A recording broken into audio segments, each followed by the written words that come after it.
કેશોદમાં ગૌ માતાને રાષ્ટ્રમાતા જાહેર કરવા હસ્તાક્ષર અભિયાન શરૂ કરાયું હતું।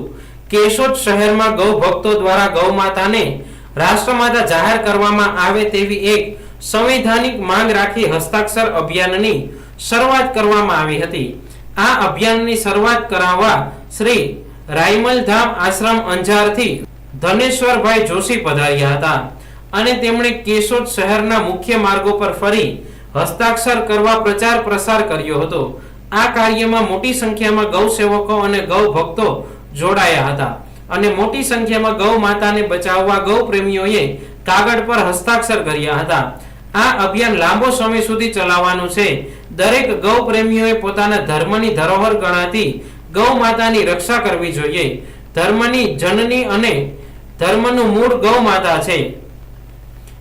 એની સુરક્ષા થાય, એની સેવા થાય, સમગ્ર ભારતમાં તેને કતલખાને મોકલવાનું બંધ થાય, ગૌ માતાને રાષ્ટ્રમાતાનો દરજ્જો મળે તેવી સંવૈધાનિક માંગ રાખવા હસ્તાક્ષર અભિયાન શરૂ કરવામાં આવ્યું છે। જેમાં સૌ ભક્તો, સાધુ સંતો અને સનાતનીઓ તન મન અને ધનથી ભાગ લઈ હસ્તાક્ષર અભિયાનમાં જોડાય તેવી અપીલ કરી હતી અને સનાતનીઓની એક હસ્તાક્ષરથી કરોડો ગૌ માતાની રક્ષા થશે। આ અભિયાન સમગ્ર દેશમાં ચાલી રહ્યું હોય એવી જ રીતે કેશોદ શહેરમાં આ અભિયાનને ટેકો મળતા અલગ અલગ જગ્યાએ ગૌ ભક્તો એકઠા થઈ પગપાળા હસ્તાક્ષર અભિયાનમાં જોડાયા હતા। જય ગૌ માતા, જય ગોપાલ। હું ધનેશ્વરભાઈ જોશી, સદગુરુ શ્રી રાયમલધામ આશ્રમ અંજાર। આજે સમગ્ર ભારતમાં ગૌ સન્માન આહવાન અભિયાન જે ભારત વર્ષના શીર્ષ સંતો, ગૌ પ્રેમી સંતો, ગૌ ભક્ત સંતો એમના દ્વારા ચલાવવામાં આવી રહ્યું છે।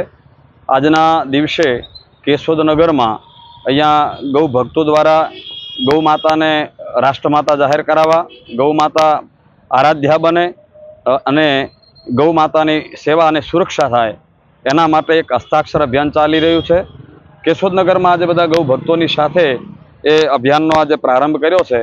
હું ભક્તોને અપીલ કરીશ કે આપણે જે ધર્મની ધરોહર ગૌ માતા કહેવાય એની રક્ષા થાય। ધર્મનું મૂળ ગૌ માતા છે અને ધર્મની જનની ગૌ માતા છે, તો એ ગૌ માતા એની સુરક્ષા થાય, એની સેવા થાય અને એની કતલ ભારતમાં બંધ થાય, એને રાષ્ટ્રમાતાનો દરજ્જો પ્રાપ્ત થાય સંવૈધાનિક રીતે। એ માટે હું અપીલ કરીશ કે આપ સૌ ભક્તજનો, સૌ સનાતનીઓ આમાં તન મન ધનથી હસ્તાક્ષર આપો, જેથી એક હસ્તાક્ષરથી કરોડો કરોડો આપણે જે ગૌ માતા છે એની રક્ષા થશે।